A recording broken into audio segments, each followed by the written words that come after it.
Welcome to S9 TV. ముందుగా headlines చూద్దాం.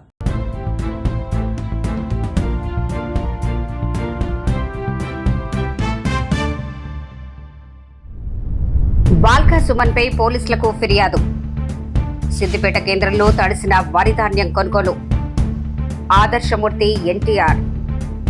బోయిన్పల్లి అంబేద్కర్ నగర్ లో అమానుష సంఘటన. బాల్కా సుమన్ గారు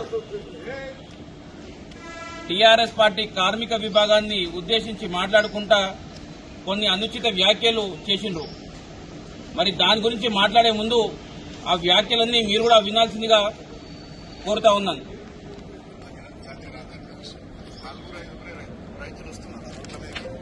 నిన్న మా భీమారంలో నేషనల్ హైవే దిగ్బంధించారు. మా 5 రైతులు వచ్చారు, 60-70 మంది మనలు. నిన్న చెన్నూరులో కిష్టంపేట దగ్గర జాతీయ రహదారి మీద కూర్చున్నారు. 4-5 రైతులు, మళ్ళా 100 మంది మనోళ్ళు. సో వస్తలేరు. ఇంటెంట్ యాక్టివిటీ చేయాలి. ముచ్చట్లు ఎప్పుడు కాదు, మీటింగ్లు ఎప్పుడు కాదు, సోషల్ మీడియా ప్రెస్ మీట్లు కాదు, మిలిటెంట్ యాక్టివిటీ చేయాలి. వెట్టూరి మన్నవారి డివిజన్ లో ప్రోగ్రామ్ పెట్టారు, పోయి మొత్తం చైర్మన్ ఆఫీస్ కాలవేయడం, కొత్త వెంట 1 నెల రోజులు చేయాలి.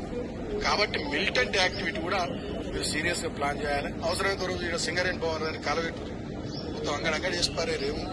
ఆ ఫీలింగ్ రావాలి, ఆ ఓనర్షిప్ రావాలి మన సంఘం మీద, మన నాయకత్వం మీద. కాబట్టి మిలిటెంట్ యాక్టివిటీ ప్లాన్ చేయాలి. మన ఏరియాలకు అన్ని రైల్వే లైన్లు ఉన్నాయి. కోసిపారే రోజు ప్రోగ్రామ్ పెట్టి రైలు రోగాన్ని పెట్టి రైలు కోసిపారే సీరియస్. ఇప్పుడు మీరందరూ కూడా విన్నారు. బాల్కా సుమన్ ఒక ఎమ్మెల్యేగా పనిచేసినోడు, ఒక ఎంపీగా పనిచేసినోడు నిన్న వాళ్ళ కార్మిక నాయకులను ఉద్దేశించి మాట్లాడుకుంటా మీరు ఇట్లా సోషల్ మీడియాలో పనిచేస్తే తగదు, మిలిటెంట్స్ లాగా పనిచేయాలి, సింగరేణి భవన్ తలగబెట్టాలి, జీఎం ఆఫీస్ తలగబెట్టాలి, పట్టాలను వలగొట్టాలి, ఒక వీధి రౌడీలాగా ప్రజలను రెచ్చగొడుతూ వాళ్ళ నాయకులను రెచ్చగొట్టే విధంగా మాట్లాడిండు. ఈ సభ్య సమాజం తల దించుకునే విధంగా బాల్కా సుమన్ మాట్లాడిండు. ఇంకొక ముఖ్యమైన విషయం, తెలంగాణ రాష్ట్ర సాధన కోసం చేసినటువంటి ఉద్యమం చాలా పవిత్రమైనటువంటి ఉద్యమం. మరి అటువంటి ఉద్యమంలో కూడా ఇప్పుడు ఏ విధంగా అయితే మాట్లాడిండో ఇదే విధంగా ఉద్యమాన్ని అడ్డు పెట్టుకొని అప్పుడు ఉన్నటువంటి మరి కంపెనీలను గాని ఇతర వ్యవస్థలను గాని బ్లాక్ మెయిల్ చేసి ధ్వంసం చేస్తామని చెప్పేసి వాళ్ళ డబ్బులను లూటీ చేసి అంచెలంచెలుగా ఎదిగిన వ్యక్తి బాల్కా సుమన్. ఈ బాల్కా సుమన్ ను ఇటువంటి పనులను చేయడానికి ప్రేరేపించిన వ్యక్తి కేటీఆర్. నేను అమెరికాలో చదువుకొని వచ్చిన అని చెప్పి కేటీఆర్ ఉద్యమాన్ని చూసుకొని ఉద్యమం బాగా ఉంది, తెలంగాణ రాష్ట్రం ఏర్పడేటట్టుంది, కాంగ్రెస్ పార్టీ తెలంగాణ రాష్ట్రాన్ని మరి ప్రకటించే విధంగా ఉంది అని చెప్పేసి ఉద్యమాన్ని వాడుకుందామని చెప్పేసి అమెరికాకి వెళ్ళి వచ్చిన కేటీఆర్ ఇటువంటి చెంచాగాలను పెట్టుకుని అప్పుడు కూడా ఉద్యమంలో కూడా పవిత్రమైన తెలంగాణ ఉద్యమంలో కూడా కంపెనీలను బ్లాక్ మెయిల్ చేసుకుంటా ధ్వంసం చేస్తా అని చెప్పేసి వసూళ్లకు పాల్పడి ఇప్పుడు అదే వ్యవస్థను మళ్ళీ తిరిగి తీసుకురావాలని చెప్పేసి ప్రయత్నిస్తా ఉన్నారు. వాళ్ళ నాయకులను రెచ్చగొడతా ఉన్నారు, ప్రభుత్వ ఆస్తులను ధ్వంసం చేయాలంటున్నారు. మరొక ముఖ్యమైన విషయం మీరు గమనించినట్టయితే మరి డబ్బులు ఎడికేలు వస్తాయని చెప్పి వాళ్ళ నాయకులు ప్రశ్నిస్తే మీరు కాలబెట్టి చూడుర్రి, డబ్బులు తండోపతండాలుగా అవే వస్తాయని చెప్పేసి చెప్తుండ్రు. అంటే మీరు ఏం మెసేజ్ ఇస్తున్నారు మీ నాయకులకు గాని ప్రజలకు గాని? మీరు ఏం మెసేజ్ దలుచుకున్నారు? నేను ఈ రోజు పోలీస్ డిపార్ట్మెంట్ కి కూడా మేము ఈ రోజు ఖైరతాబాద్ డిస్టిక్ కాంగ్రెస్ కమిటీ తరఫున అఫీషియల్ గా కంప్లైంట్ ఇచ్చినాము. వెంటనే ఇట్లాంటి లోఫర్ కొడుకులను వెంటనే తెచ్చి జైల్లో పెట్టాలి, వీళ్ళ మీద చర్యలు తీసుకోవాలి. వీని వెనకాల ఉన్న కేటీఆర్ కి కూడా మేము వార్నింగ్ ఇస్తా ఉన్నాము. మీరు ప్రజల తరఫున పోరాటం చేయాలి, అంతే తప్ప ఇంకోటి రైతులు ఈ రోజు వస్తలేరు, 3-4 వచ్చిర్రు, 100 మంది మనోళ్ళనే కూర్చోబెట్టమని వీడియోలో ఓపెన్ గా చెప్తున్నాడు. ఈ రోజు రైతులకి స్పష్టంగా తెలుసు కాంగ్రెస్ పార్టీ రైతుల పక్షాన నిలుస్తుందని చెప్పేసి వాళ్ళకి తెలుసు, కాబట్టి రైతులు వస్తలేరు. ఈ విషయం కూడా బాల్కా సుమన్ స్పీచ్ ద్వారా తెలిసింది. మరి రైతులు వస్తలేనప్పుడు నువ్వు బలవంతంగా వాళ్ళని తీసుకొచ్చి కూర్చోబెట్టి ధర్నాలు చెప్పాలంటే నీ ఉద్దేశం ఏందని చెప్పేసి బాల్కా సుమన్ ని ప్రశ్నిస్తున్నా. బాల్కా సుమన్ వెనకాల ఉన్న కేటీఆర్ ని ప్రశ్నిస్తా ఉన్నా. ఇప్పుడన్నా మారండి, ప్రజా సమస్యల మీద పోరాడండి, కన్స్ట్రక్టివ్ క్రిటిసిజం చేయండి, అంతే తప్ప నోటికొచ్చినట్టు మాట్లాడుకుంటా ప్రజలను రెచ్చగొడతా అంటే మీకు తప్పకుండా కాంగ్రెస్ పార్టీ తరఫున బుద్ధి చెప్తాము. ప్రభుత్వం కూడా మీ పైన చర్యలు తీసుకోవాలని చెప్పేసి పోలీస్ డిపార్ట్మెంట్ ని కూడా డిమాండ్ చేస్తా ఉన్నాం. అరెస్ట్ చేయాలి, అరెస్ట్ చేయాలి. రైతులందరికీ కూడా విజ్ఞప్తి అండి. జిల్లాలో మనకి లాస్ట్ ఇయర్ మనము 2024-25లో రబీ సీజన్లో 3,81,000 మెట్రిక్ టన్నులు మనము ధాన్యం కొనుగోలు చేయడం జరిగింది. ఈ సంవత్సరం కూడా మనము అంతే 4 లక్షల మెట్రిక్ టన్నులు కొనుగోలు చేయడానికి అన్ని కూడా ఏర్పాటు చేయడం జరిగింది. 427 ప్యాక్ సెంటర్స్ మనం ఓపెన్ చేయడం జరిగింది, పీపీసీ సెంటర్స్.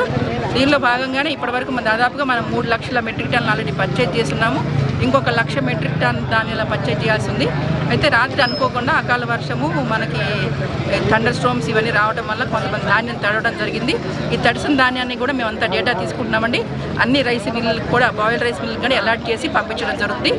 రైతులు కూడా దీనికి సహకరించాలని కోరుతున్నానండి. ప్రతి తడిసిన ధాన్యం అందరూ కూడా కొంటాము, వరి చెందాల్సిన అవసరం లేదు.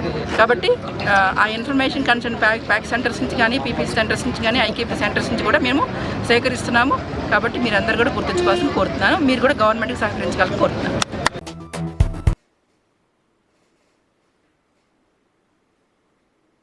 మహానటుడు, మహానాయకుడు, ప్రపంచ దేశాల్లో ఆదర్శవంతుడిగా నందమూరి తారక రామారావు గారి 103వ జన్మదిన శుభాకాంక్షలు తెలియజేసుకుంటూ, తెలుగు రాష్ట్రాలకి, ప్రపంచానికి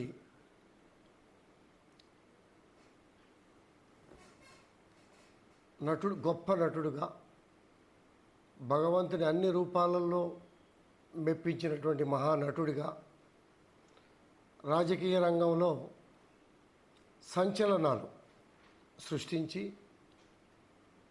అనతి తక్కువ కాలంలో రాష్ట్రాన్ని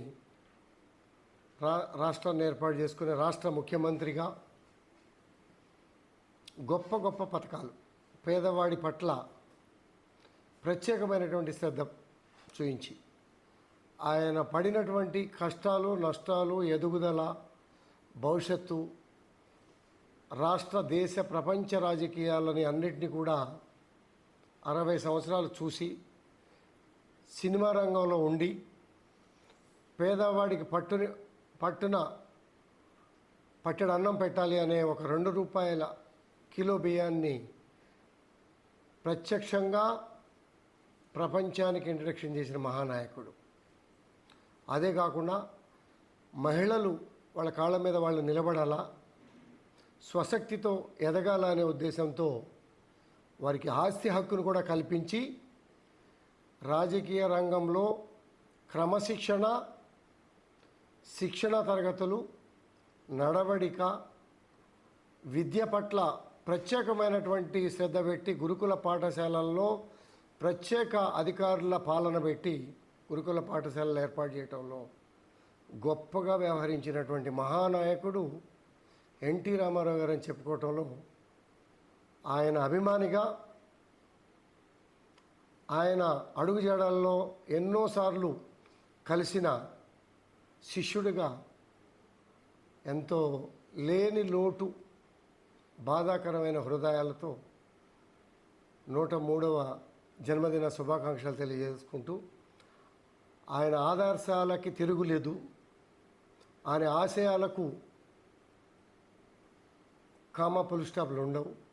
ఆయన ఆశయాలతో తెలుగు వారంతా దేశ, విదేశ, ప్రపంచాల్లో ఎదగటానికి అన్ని అవకాశాలు దారి చూయించినటువంటి మహానుభావుడు అని చెప్పుకోవటానికి చాలా గర్వంగా ఉంది. మాది అంబేద్కర్ నగర్. మాకు రానిక పోనీకే జర దారి ఇబ్బంది ఉంది. మార్కెట్ లా ఇక్కడ అక్కడ కూరగాయల వలన మంచి ప్రాణం పోయింది. ఇంకొక మంచికి ఇట్లా వస్తే పరిస్థితి రావద్దు. మేము కష్టం చేసుకొని బతికేటోళ్ళం. ఇప్పుడు మా కాంప్లెక్స్ రానందుకు ఒక మంచి జీవి పోయింది. మంచిగా ఉన్న మంచిని చంపుకొని కొనబోతున్న అట్లా అయింది మాకు. అయితే ఇంకొకరికి ఎవరికైనా ఏమన్నా ఆపత్తి వచ్చినా కూడా అడ్డు ఉండకుండా వాళ్ళ అడ్డలో వాళ్ళు పెట్టుకొని మంచిగా మాలు అమ్ముకున్న కోపం మాకే ఇబ్బంది లేదు. ఇక్కడ ముందర మార్కెట్ లా అక్కడ ఇక్కడ కూరగాయలు ఇబ్బంది ఉంది. ఏమన్నా రావాలంటే మాకు ఇబ్బంది. ఆటో రావాలన్నా, అంబులెన్స్ రావాలన్నా